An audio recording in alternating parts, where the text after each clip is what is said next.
From Guyanese, from Vietnamese, from Algerian. Peter witnessed some of these individuals on my team already. So bridging that unity first and foremost, okay? Understanding that I can go into, which I do, into the homeless camps, and then in the same step and reach, be in a meeting with a junior bridgeman, right? Be in a meeting with a Todd Underhill, right? Be in a meeting. So it's that piece of being able to bring that divide. The public safety issue when it comes to violence, right? These young people, the ones that are in control right now are my peers. It's been passed on to my peers, right? And the younger generation, younger than me, where the older generation, you don't even understand what they're going through. Because where we were struggling to try to get it out the mud, they ride with 50, 60 racks in the trunk, right? They have money, they have J's, they have these things. Their struggle is different of identity crisis of not having fathers. So I'm proposing in the selection of proper leadership, appointing the proper chief and so forth in the staff and corrections and really doing a vetting process in Louisville internally, which I've been meeting with former police chiefs, former correction officer chiefs, bringing the juvenile delinquent system back to Louisville, JCYC, putting these structures in, right, with men in place as well to be able to help these young boys, because a boy needs a man, needs a father. You have to use consultation with the former gang leaders and drug dealers who are now on the other side, and those who are incarcerated and the criminals. You have to use them because they want to be used. They want to see this change as well, so we don't continue to going down this path, right? There has to be a piece of key. But then mental health. Mental health is such a big issue because everything has messed up our mental. It already was, but then the continuum up from violence, right? We talk about how grades and performance decrease for 2 weeks after each gunshot, right? Action takes place, whether someone was murdered or not. Just the fact of guns being fired, sirens every night. We keep nitpicking while continuing to remain in the same condition, the same predicament, claiming no one wants to help because they don't understand where we come from or where we live. But the ones who do, we still don't accept the help. So I think it's just, as Joseph said, it's just more layers that we keep putting on. I'm still there. You can ask those that's in the hood, how am I still helping and serving, not simply from the capacity of giving handouts, but shifting mindsets and habits and traits, right? As I open up the doors at the church that I'm a minister at to have these real conversations, King Table Talks at the end of every month. How I'm working, still talking to drug dealers and gang members, current and former. The youth writing me, talking about Trail. What you're doing, we're ready. We're behind you. We're with you. See, this age group of voters, and even the younger generation as well, but from 18 to about 45, they rocking with me real tough, real heavy. This generation I'm a part of are believing.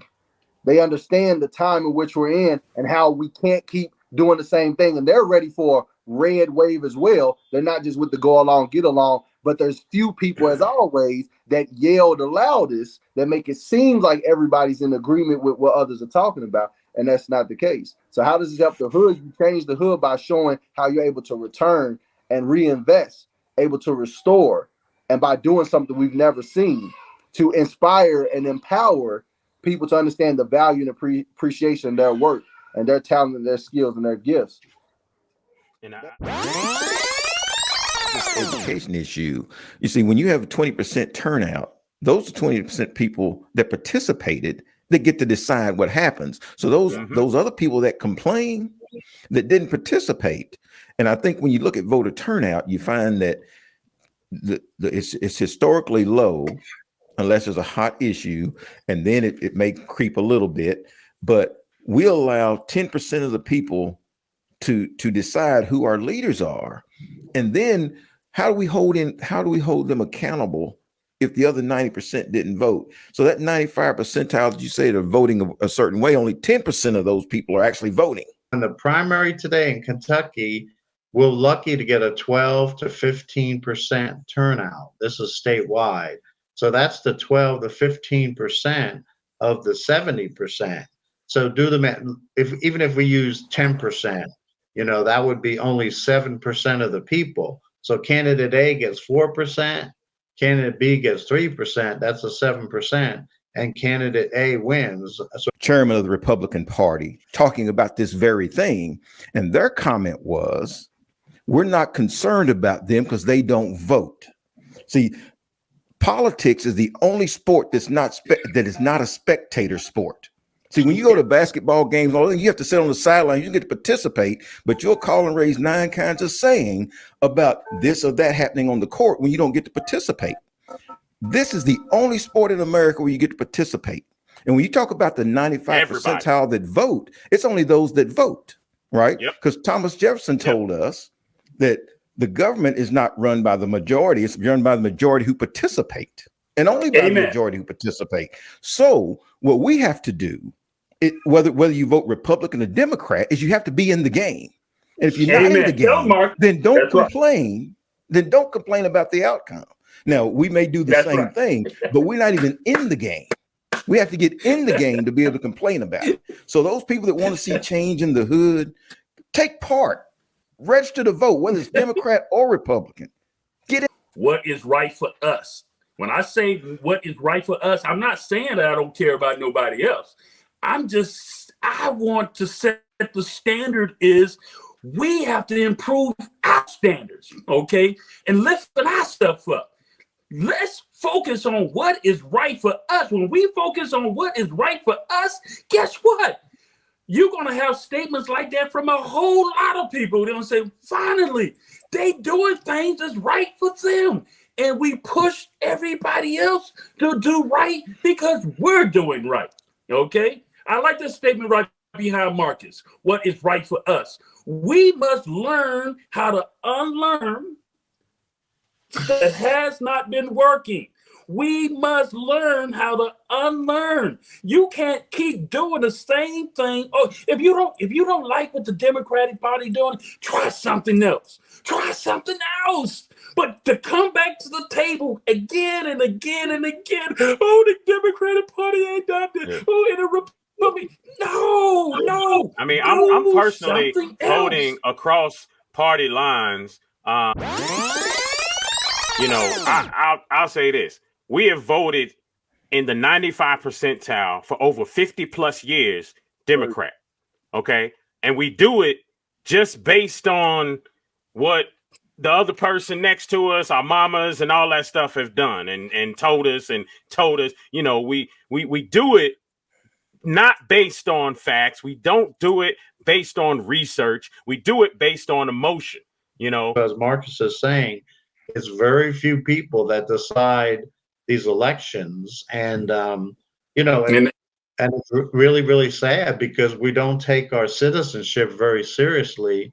Just in Iraq, they were threatened to be killed with the purple thing, and they had a 95% turnout. And so, and we were at the pizza bar, last Thursday. We're going to be there tonight. We want to welcome people. Come on out to the pizza bar at 4th Street Live. We have a free pizza party and drinks, and we're bringing and you won't get killed.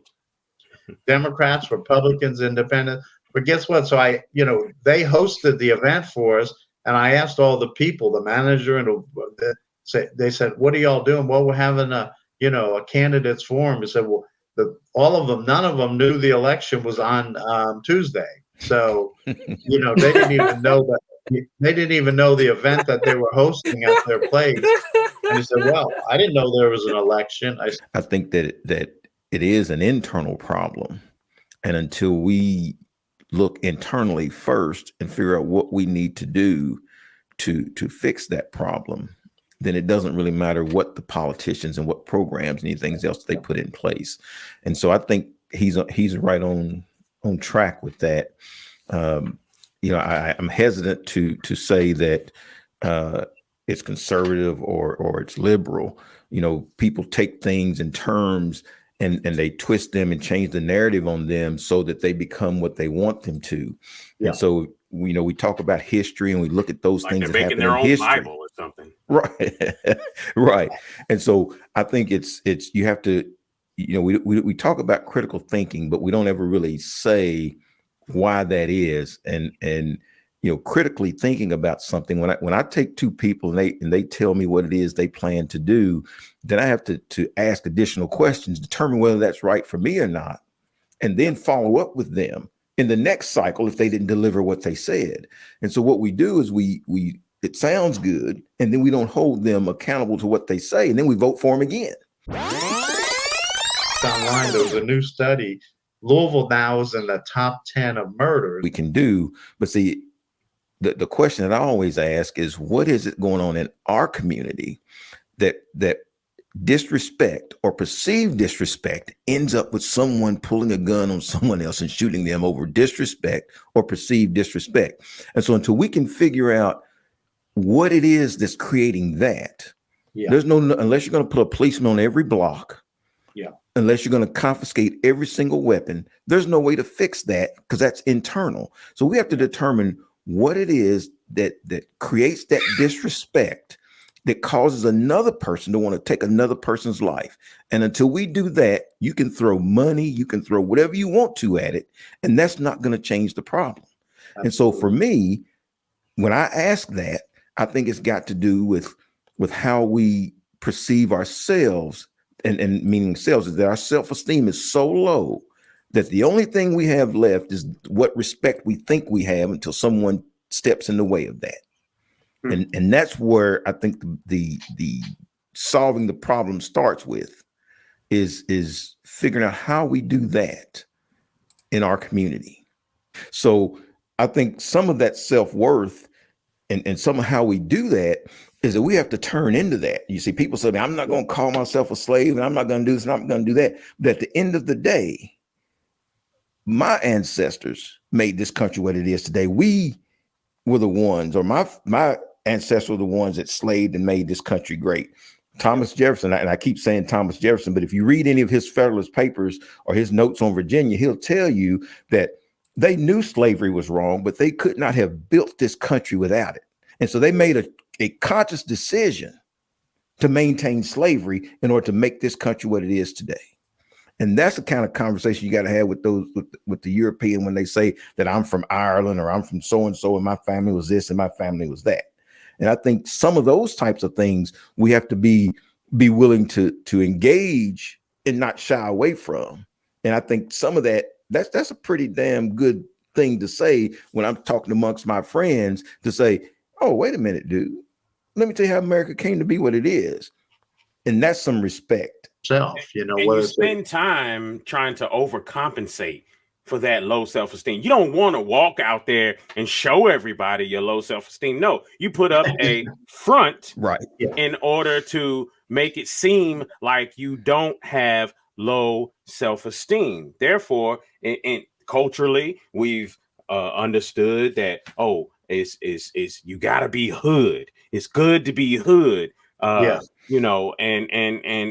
it's this bravado that we put out, out here to say, it is a lot of work trying to keep up with that. And then after a while, it just becomes you.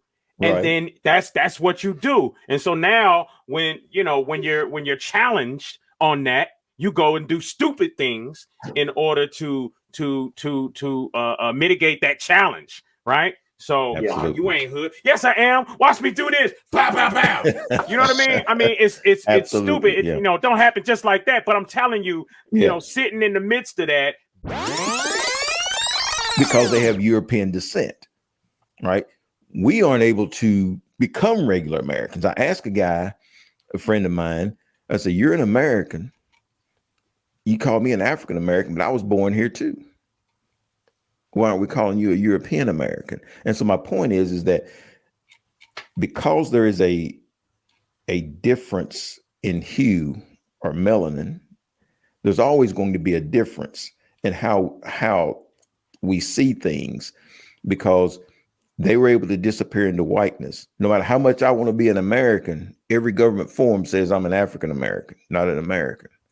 And so those types of things are going to always be until someone says we have to move past that. And regardless of how you got here, you are here now. You are one of us, talking about the division and the layers of separation. And so until we can move past that, all these other things are always going to come back around and keep us traveling in the same path. Absolutely, absolutely. Yeah, the rally at the Capitol, and we encouraged the governor and state representatives to take color off the government forms. And their response when I spoke to the governor's office, well, Peter, we kind of agree with you. It shouldn't be on there, but the federal government demands that we keep track of this. And so I brought it up yesterday. Well, that means that our federal government is white supremacist because there are no different races of people. And what was interesting, we challenged the media, said, you guys need to stop using skin color to define people, and we're going to hold you accountable. And anyway, it was kind of interesting because the 3 TV stations were like, you know, if you use skin color to define people, you are a white supremacist media outlet. And boy, oh boy, that was interesting. But I did tell them, and we're serious from now on, if any media uses white, black, blah, blah, blah, we're going to label them a white supremacist media outlet. And then they're going to have to defend themselves why they are not white supremacists, but they still use the language of white supremacy. And they caught it. One of the reporters was a DAS gentleman, and he said, yeah, Peter, and because his question was, you know, as a follow-up was, well, you know, how does this impact the fact that, it, you know, a white man, when it killed black people? So we said, well, you're part of the problem. There you go. You know, you're, you know, obviously there's some context, but why are you using that language? And I think, you know, the people around me were like, okay, yeah, you know, that's a very deep issue because that's a cultural thing for our whole country. And we've talked about it on the Truth Be Told show as well. Sure. What do you think about? And so I intentionally don't mention a person's ethnic background sometimes when I'm talking to people, and I can see them leaning on the edge of their seat, waiting for me to further define them so that they can put them in the proper pecking order of the conversation. Yeah. And I was talking to a friend of mine, chief of police, and we were talking about it, and I was describing the situation to him. And at the very end of the conversation, he just had this look on his face. And I said, Chief, I said, I know what your problem is. I didn't say whether the person I was talking about was black or white, and you haven't been able to put them in the proper context of the conversation yet. Yeah. And he said, what do you mean? I said, well, and he said, Marcus, he said, you know, you're right. He said, I was waiting for that so I could get a proper frame of the situation. Exactly. And he said, I never realized I did that before.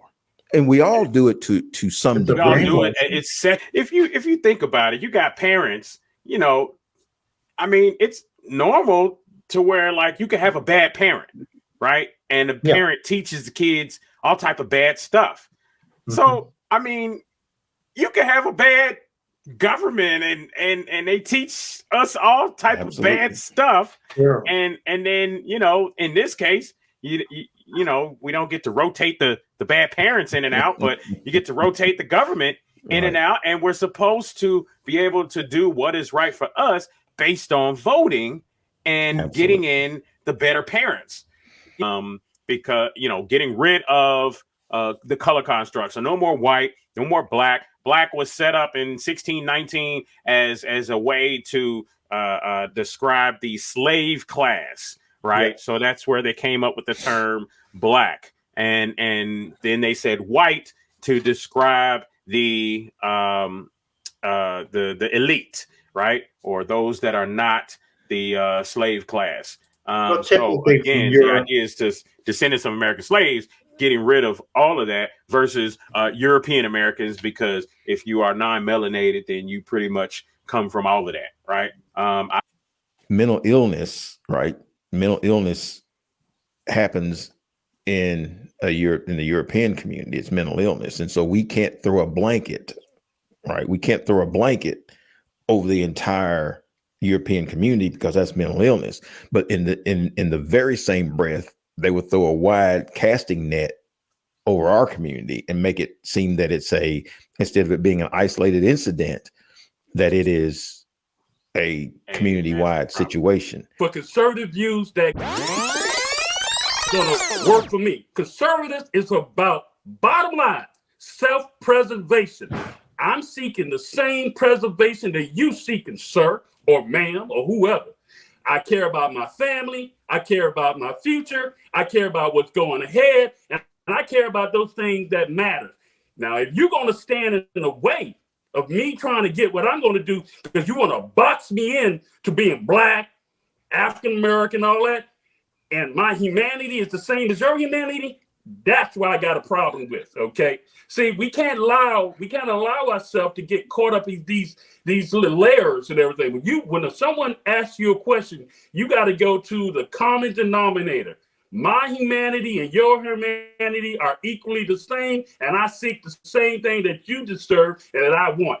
My color, all that don't have a doggone thing to do with it, okay? Well, Explain what that underlying means. thesis, Explain what that the Great means. Replacement theory, in simple terms, it states that the welcoming immigration policies, particularly those impacting non-white immigrants, are part of a plot designed to undermine or replace the political power and culture of white people living in the Western culture. Now, if you remember, there's a couple of times where President Trump said, I don't mind immigrants as long as they come from places like Sweden and Finland and places like that. Remember, he said that on TV. I'm not against It's immigration. just that can They bring just need me to some come from cheese. yeah, they've got to come from places over here, not from these places like Central America. And so that is the underlying theory behind several of these different attacks, is that whether it be the Jewish community, they behind the plot to replace, and so they got people killing them in Pittsburgh synagogue, killing Jews. You got people that believe that Latinos are invading this country, and they're killing them down in Texas, and so, or even in Boston, right? So this thing covers anybody that's non-white, and so because of that, those people out there on the fringes that get wrapped up in this and believe that that's happening, then they go out and think they're in a war, and they're killing the enemy. And the people that we trust in the halls of Congress are out there saying the same thing. And then how can we say to this young man that you're wrong when the people that are supposed to be leading us on the floor of the Senate and the floor of the House saying the same thing and validating what he's doing by saying that that's true? So it might not be all his fault.